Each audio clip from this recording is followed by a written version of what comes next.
یو محترم ورور پوښتنه کړې ده، وایي زه په امریکا کې یم. امریکا کې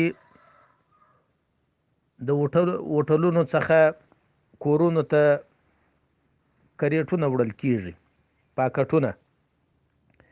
دا یو کاروبار دی چې زه کوم.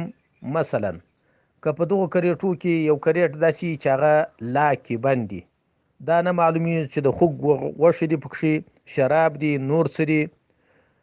نو د دغسې کاروبار په اړه دی وایي که معلومات راته راکړي چې زه دا کاروبار وکم، ماته روا دی که ناروا دی.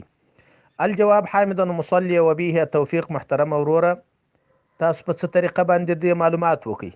که په دغه بندو پاکټانو کې یا کارتنانو کې د خوږ غوښې یا شرابي، نو بیا ستاسو لپاره دغه معامله ناجایزه او ګناه ده. ځکه رسول الله صم په څو کسانو باندې لعنت ویلی. یو هغه څوک چې شراب څښي، بل هغه څوک چې شراب ورته ورکوي، بل هغه څوک چې شراب جوړوي. په دې ټولو باندې رسول الله صم لعنت ویلی. دا ټول په ګناه کې سره شریکان دي.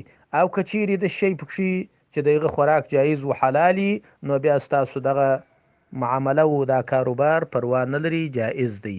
والله اعلم بالصواب.